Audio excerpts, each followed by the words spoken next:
muito boa tarde a todos, muito obrigada à Comercial pelo convite, que nós aceitámos de imediato, ficamos muito contentes pelo interesse da Associação e dos criadores no nosso trabalho. Vou fazer-nos daqui só uma breve introdução para nos situarmos nos dias que correm, tal como o meu colega Pedro referiu na introdução da sua apresentação. Antigamente recorria-se muito à monta natural e utilizava-se muito o cavalo no campo com as éguas, ou seja, as éguas, um grupo de éguas era solta com um garanhão. O que é que isso originava? Muitas vezes a fertilidade era boa, não havia grandes problemas. Quando havia, muitas vezes estava atribuído ao elemento feminino, portanto, a não ser que os números fossem muito sugestivos de algum problema com o garanhão, olhava-se muito para a égua, portanto, se a égua não ficou prenha é porque tem algum problema. E o macho estava muitas vezes acima de suspeitas. Hoje em dia sabe-se que não é assim, que há garanhões muito férteis, outros inférteis, outros subférteis e portanto o garanhão também é um alvo do nosso estudo e da nossa prática clínica diária, tanto como a égua. Portanto acho que os dois fatores são muito importantes para conseguirmos maximizar taxas de fertilidade e obtenção de bons resultados no nosso trabalho. Depois, tal como o Pedro também acho que referiu, de vez em quando a utilização do cavalo em liberdade com as éguas causava alguns traumatismos e lesões nos cavalos, muitas vezes coisas pequenas, mas às vezes lesões irreparáveis que eliminavam a possibilidade de utilizar esse cavalo como reprodutor no futuro. E devido a este facto, e não só, também pelo aparecimento muito do cavalo atleta de alta competição ou do cavalo de sela, os criadores têm procurado proteger um bocado a saúde também dos seus garanhões, desta forma evitando muitas vezes o contacto direto do cavalo com as éguas que beneficia, recorrendo a técnicas de reprodução assistida, como a monta em manequins com colheita de sêmen, com processamento, refrigeração, congelação de sêmen, que permite continuar a utilizar estes cavalos sem pôr em risco a sua integridade física, continuar a utilizá-lo como reprodutor e ao mesmo tempo como atleta, que também nós sabemos que há muitos cavaleiros que não gostam muito que os seus cavalos de competição sejam utilizados para a prática reprodutiva, porque isso acarreta muitas vezes alterações de comportamento. Há exceções, cavalos que não se alteram minimamente, mas há casos de cavalos que, quando são usados para fins reprodutivos, diminuem a sua performance desportiva porque ficam mais desconcentrados, porque ficam menos tolerantes, têm comportamentos às vezes inadequados do ponto de vista do cavaleiro. E, portanto, o aparecimento dos centros de reprodução permite também dissociar um bocadinho o comportamento sexual do comportamento desportivo. Isto porque a maior parte dos cavalos eles aprendem muito por associação de estímulos, e o facto de o cavalo saltar num sítio diferente sobre um manequim, que não é uma égua, num espaço que é desconhecido para ele na prática desportiva diária, muitas vezes permite a utilização desse cavalo ou a continuação da utilização desse cavalo a nível desportivo sem grandes alterações de comportamento. Não é invulgar nós recebermos estes comentários da parte dos criadores, dizer o cavalo assim que vê o serrilhão que usamos para tirar sêmen ou as proteções fica doido, e portanto eles sabem, ou às vezes quando vem o veterinário que costuma fazer as colheitas, eles sabem perfeitamente ao que é que vão, a vantagem de utilizar um espaço diferente, mesmo quer seja na mesma codelaria. Há muitas codelarias que hoje em dia têm manequins, que são normalmente postos num sítio separado das rotinas normais do cavalo quando vai trabalhar, portanto longe da sala de banhos, da sala de aparelhar, do picadeiro, fica noutro espaço diferente, e isso também permite isto que eu estava a referir. A utilização destas técnicas de reprodução assistida, não só no cavalo, mas também na égua, trouxeram outros exames que nós também podemos fazer e que hoje em dia, principalmente em reprodutores com algum valor monetário, se praticam, ou seja, é uma prática comum hoje em dia, cada vez que alguém compra uma égua, seja uma égua para reprodução, seja um cavalo com potencial para garanhão, ou mesmo que já esteja aprovado, muitas vezes pedem para o veterinário assistente fazer um exame reprodutivo, seja um exame ginecológico no caso da égua, um exame andrológico no caso do garanhão, para ter a certeza ou tentar assegurar que não vai haver problemas na utilização futura desses reprodutores, ou seja, em relação à égua, que não vai haver grandes complicações quando se tentar inseminar, em relação ao cavalo, ter a certeza que pelo menos a nível de comportamento, de conformação de órgãos sexuais, às vezes também de estrutura testicular, de características do sêmen, se o sêmen é bom, se é mau, se tem boa motilidade, se na prática poderá funcionar bem, se poderá congelar, refrigerar, etc. São tudo questões que hoje em dia uma pessoa pensa quando adquire um cavalo, principalmente se não for apenas reprodutor, mas um cavalo que se pretenda também utilizar para a prática desportiva. O nosso objetivo com o manuseamento, ao fim e ao cabo, do cavalo e do sêmen é também maximizar o número de poldros que se tem por ano, portanto a qualidade dos descendentes, aquela questão de que antigamente se fazia da égua iguada toda solta com o mesmo cavalo, trazia senão, porque pode ser senão ou não, depende do ponto de vista, mas que a descendência desse ano, se só houvesse uma iguada com um garanhão, seria feita única e exclusivamente de animais geneticamente muito próximos entre si, portanto seriam todos meios irmãos, o que depois no futuro poderia dificultar o cruzamento de animais dentro da própria cudelaria. Passando um bocadinho à parte da refrigeração e congelação de sêmen, apenas referir também que esse processamento de sêmen e essas técnicas permitiram levar o cavalo lusitano além fronteiras. Nós temos, para a maioria dos países da Europa, com os quais costumamos trabalhar, Espanha, França, Bélgica, Holanda, Alemanha, tal como de lá para cá também acontece, nós conseguimos enviar sêmen fresco, sêmen refrigerado, para chegar num espaço de 24 horas, para poder ser utilizado dessa maneira. Quando não é possível ou não se quer assumir esse risco, porque às vezes as transportadoras também falham, apesar de nos garantirem que entregam, às vezes não entregam, temos o recurso ao sêmen congelado, que tem a mais-valia de ficar sob a guarda de quem compra o sêmen e, portanto, ser utilizado quando assim o entenderem, quando a égua estiver capaz de ser inseminada, como seja um fim de semana, seja um feriado, seja porque não é possível fazer o envio de sêmen fresco.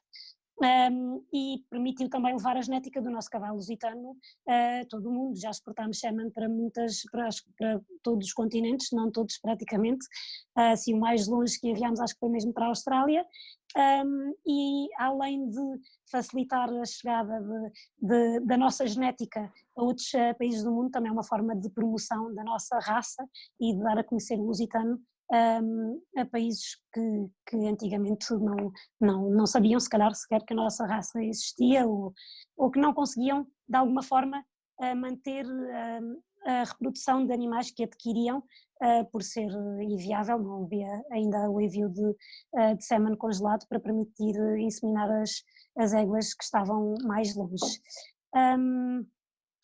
Depois, o que é que eu queria falar mais? É muito importante também a nível da própria associação que instituiu, e bem, na nossa opinião, acho eu que é transversal a todos os veterinários que trabalham em reprodução, a obrigatoriedade do espermograma na aprovação dos reprodutores. Antigamente não era obrigatório se os cavalos já tivessem descendentes, hoje em dia é obrigatório, e isto pode dar alguma informação ao dono, quanto mais não seja sobre alguma qualidade do sêmen e o comportamento do animal em relação à égua ou ao manequim. Em relação, isto é um bocadinho já aquilo que se faz na prática clínica, Em relação ao futuro, nós sabemos que isto evolui todos os dias, a medicina veterinária, tal como a medicina humana, e nós vamos um bocadinho no caminho daquilo que for o interesse dos criadores para o nosso trabalho. Ao fim e ao cabo, acho que é esse o nosso objetivo. Vai ao encontro do objetivo dos criadores, que é maximizar resultados e obter o maior número de poldros com qualidade e com genética de excelência. Bem, Cristina, olha, talvez podendo ajudar um bocadinho, e como temos muitos criadores a ouvir, era bom focar isto, porque dá-me ideia que na criação esta área não está ainda muito sensível. Um reprodutor, quando se avalia ou quando se compra, o principal objetivo é a avaliação do seu aparelho reprodutor. Depois, à volta dele, há um modelo, há uma cabeça, há tudo que a gente gosta, estão reunidas as condições.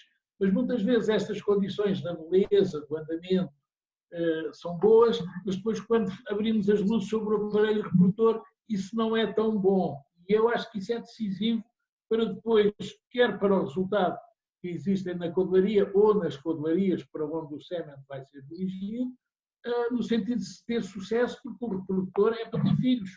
E se ele, o seu aparelho não os consegue ter na quantidade que achamos que é aceitável, é por aí. Quer dizer, não acompanhei muita gente no sentido de olhar para um cavalo e depois, quando vamos falar, mas deixa lá ver, ponha lá na manga para baixarmos os testículos, para ver o peso, para ver se são simétricos, se estão bem descidos e tal.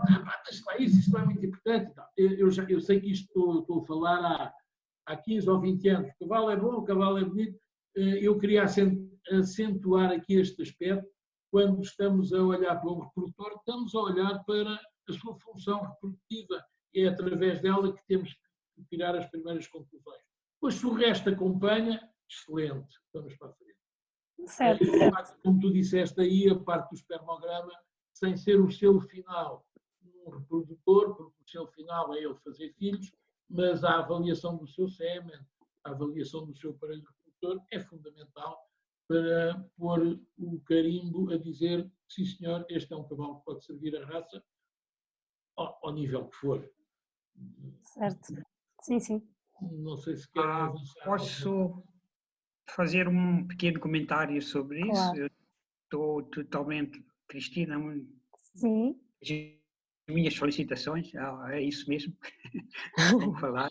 Em pouco tempo disseste muita coisa, mas em relação à aprovação dos garanhões, é exatamente o José Carlos disse, aprovamos um garanhão é para se reproduzir. E eu penso que, eu não sei quais são as exigências, imagino que é ter 2 testículos no saco escrotal e sêmen. Exato. Eu penso pelo menos que... não haver a zoospermia, já me aconteceu. Pronto, exato. Também só foi detectada porque havia muitas éguas vazias, todas do mesmo cavalo, mas achava-se que o problema era da égua, até que se resolveu fazer um espermograma e não havia um espermatozoide. Pronto, ou pode haver muitos não se mexerem. Exato. Era aí que eu ia, era que se calhar era importante estabelecer um padrão mínimo. Exato. Quer de desenvolvimento testicular, porque a hipoplasia existe, provavelmente é hereditária, e quer por um funcionamento normal do testículo traduzido no ejaculado com limites mínimos. Exatamente, claro. E pronto, e se calhar podíamos uniformizar um pouco o tipo de informação que nós damos nos relatórios para a associação, quando avaliamos o garanhão, e pronto, não vir uns relatórios que diz que tem 2 testículos e tem sêmen, e outro relatório mais descritivo. Se houvesse um padrão, era capaz de facilitar a vida toda. Tendo dito isto, queria fazer uma parte, isto não é para aprovação, parte do nosso serviço, imagino que todos estamos aqui presentes, também é, garanhões por A, B ou C motivos ficaram subférteis. E é a nossa parte, manipular esse ejaculado para obter gestações. Mas isso não quer dizer, isso não impede que um garanhão, logo ao início, para ser aprovado, não tenha uns parâmetros mínimos de desenvolvimento testicular e qualidade de seminal. É só uma opinião. Certo, toda a razão. Posso só dizer uma coisa ao professor, é porque já é objetivo da associação, há algum tempo, já há 1 ano ou 2, conseguir uniformizar precisamente o espermograma, ou seja, pelo menos o espermograma que nós enviamos para a associação, portanto fazer um impresso que seja transversal a todos os médicos veterinários que fazem o espermograma. A parte difícil até agora tem sido, penso eu, chegar àquilo que será o valor mínimo aceitável, ou como se fará a avaliação, ao fim e ao cabo, qualitativa do garanhão. Isso eu acho que é um trabalho de todos, que podia ser interessante, nós trabalharmos todos em conjunto para tentarmos chegar a um consenso para facilitarmos também o trabalho até a nós próprios, não é? Tendo um impresso, o cavalo aparece-nos para fazer um espermograma, em vez de cada um ter o seu modelo de espermograma, e como o professor diz, tem 2 testículos no escroto, deu sêmen, está tudo bem, ou não, termos a capacidade de uniformizar um bocadinho aquilo que nós avaliamos, independentemente do operador, portanto, do veterinário que fará o espermograma. Eu gostaria de pôr uma pergunta em cima da mesa e eu acho que todos nós já nos batemos com isto, que é: quais são os cut-offs para aprovar um garanhão como reprodutor? Os cut-offs em termos genéticos, em termos de mobilidade. O problema é que não existem esses cut-offs. Pelo menos na comunidade internacional não existe consenso nesses cut-offs. Não existindo consenso nesses cut-offs, acho eu gostava depois de ouvir a opinião dos outros colegas, não haver consenso nesses cut-offs, na realidade nós não podemos chumbar num cavalo base dos parâmetros cinéticos de mobilidade certa, só se tem integridade ou não dos órgãos reprodutivos. Certo. Sim, o único fator de exclusão que nós temos até agora é realmente alterações da conformação dos órgãos sexuais. Portanto, um cavalo que não tem os 2 testículos no escroto, que é a criptorquídeo, por exemplo, é um fator de exclusão. A nível de parâmetros seminais, digamos assim, não temos essa capacidade nem linhas por onde nos guiar para dizermos se pode ou não ser aprovado como reprodutor. O João vai-me tirar o pio. Eu agora pergunto qual é o interesse de fazer o espermograma, visto que nós não podemos dizer que o cavalo não está apto pela qualidade seminal. E fazendo um bocadinho a passagem para a apresentação do Pedro, e parafraseando o Tom Stout, que disse numa conferência, que foi a última coisa que eu retirei da última conferência que eu ouvi a falar, que é o melhor tratamento para a fertilidade é um bom sêmen. Isto estamos todos de acordo, quem trabalha em reprodução. Da mesma forma que o espermograma, nos parâmetros que nós temos, não serve para nada. Não, eu não concordo contigo, Miguel, por acaso. Eu penso que pelo menos não corres o risco de chegar a uma aprovação de garanhões com um cavalo que, por exemplo, não tem líbido. Eu acho que já aconteceu a todos.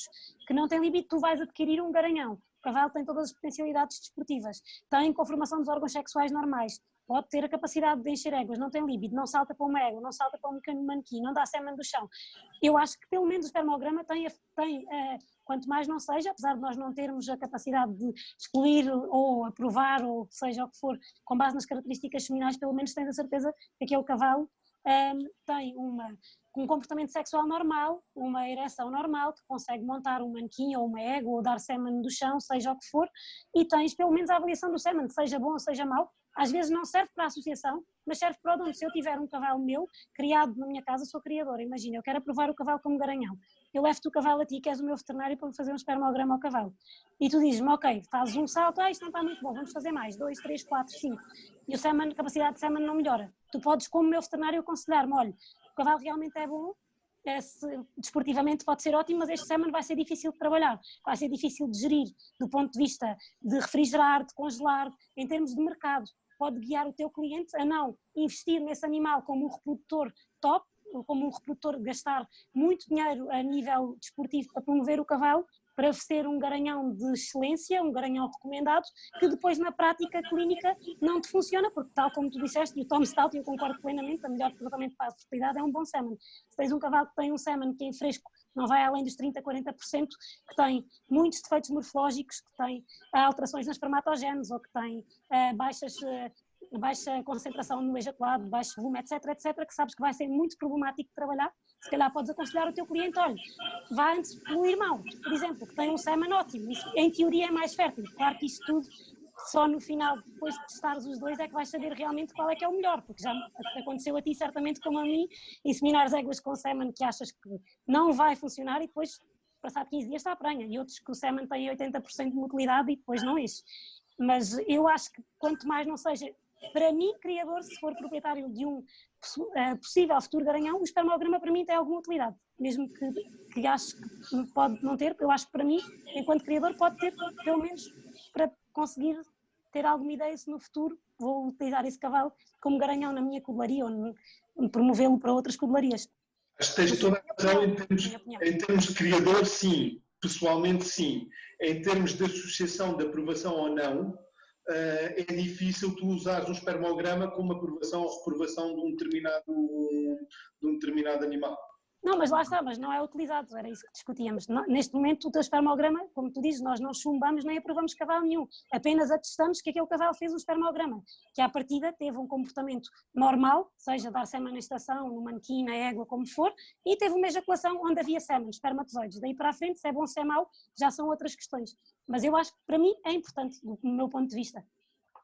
O líbido podes manipular. O líbido podes manipular, é coisa que podes manipular. Muitas vezes, pelo sêmen, não manipulas.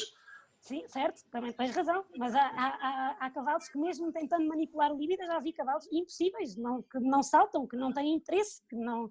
Pronto. Distraem-se constantemente. Exato.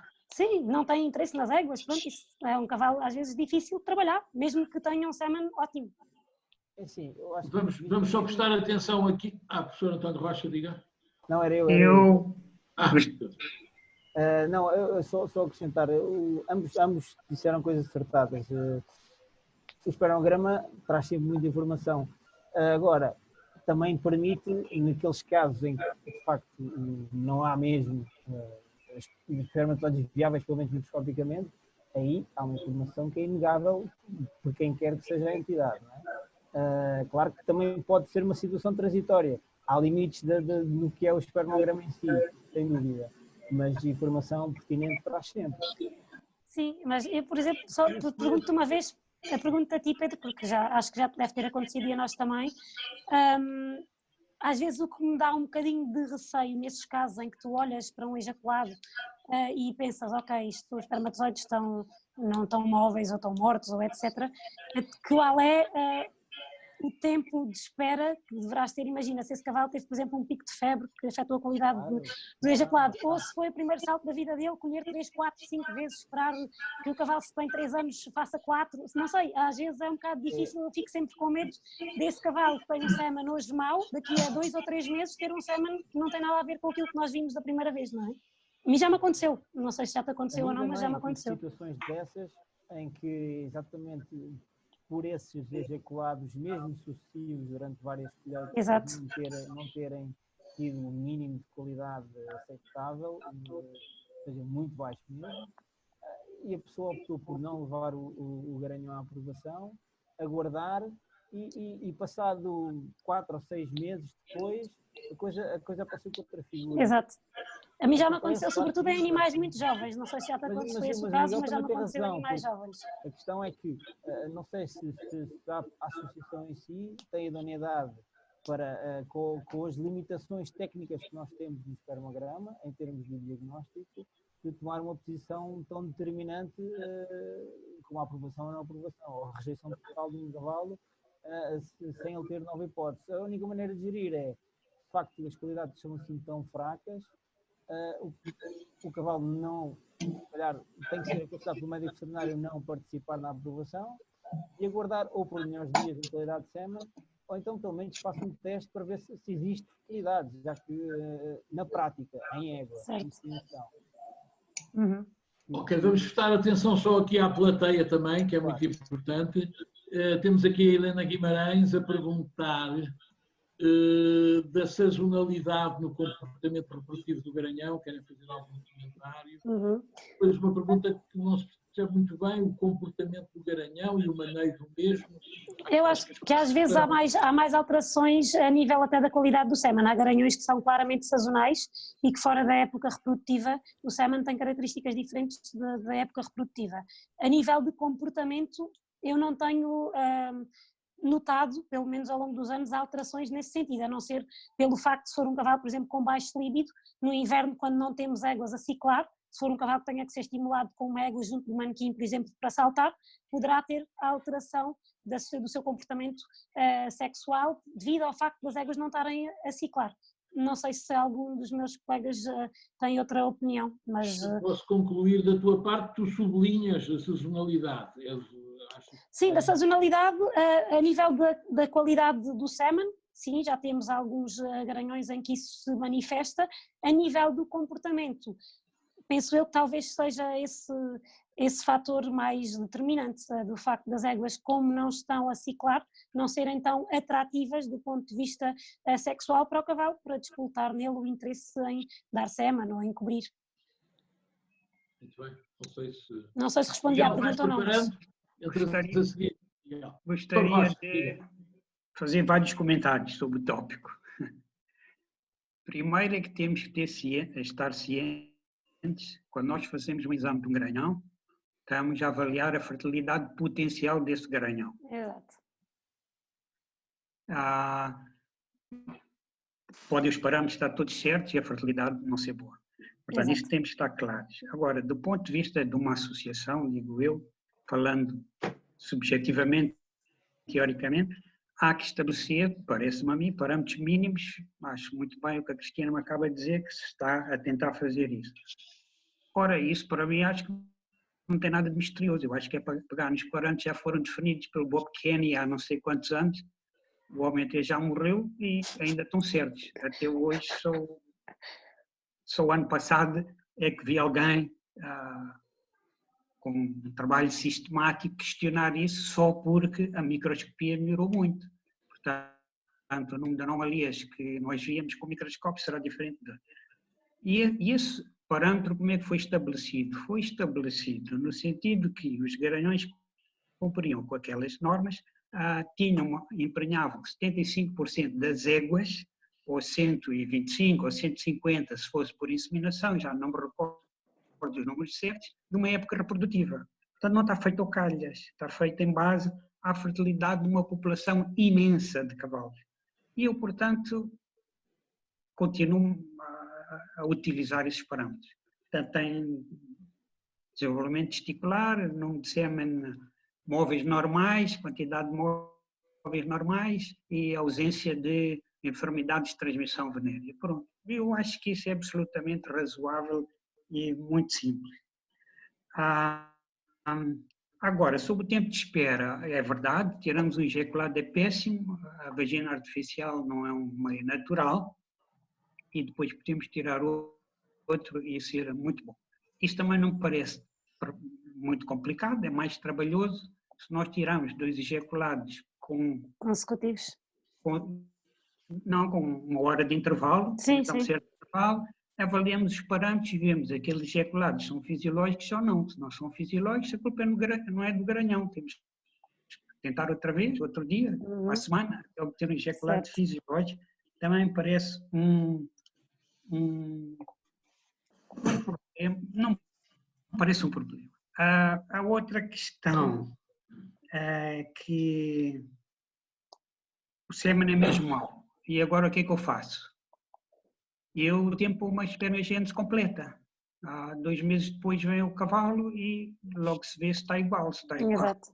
Suspeito que o sêmen seja mesmo mau. Em relação à sazonalidade, sem dúvida que os garanhões têm menos. Estou a falar em população, não estou a falar num bicho. Tem menos testosterona no inverno do que primavera e verão. E grande parte do outono. Ok. Agora, isso, como diz a Cristina, muito bem, tem muito mais experiência que eu, provavelmente até, não afeta normalmente o líbido e a congelabilidade do sêmen, pelos vistos, também é bastante boa. Produz menos espermatozoides. Se forem as vossas estatísticas, vão ver que, de facto, nos dias curtos o garanhão produz menos, mas não é muito menos e não quer dizer que seja pior. Agora, eu tenho notado ao longo dos anos dos sítios, que há uma variabilidade muito grande entre garanhões como respondem à sazonalidade, muito grande. Alguns respondem mais, outros menos. Normalmente nunca é problemático. Portanto, se conseguir induzir o cio numa égua, se tiver éguas que ciclam todo o ano, como o Pedro referiu, normalmente não é problemático. Se for só um manequim, às vezes é problemático. Agora, em alguns acusam bem a sazonalidade, são raros. E há uma diminuição grande do tamanho testicular.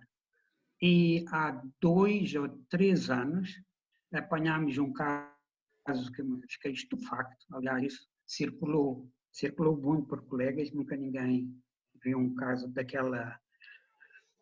daquele grau. Foi um garanhão que foi lá desporto, castro ou não castro, porque eu olho para ele e vejo que as joias da família estão pouco desenvolvidas. Pronto.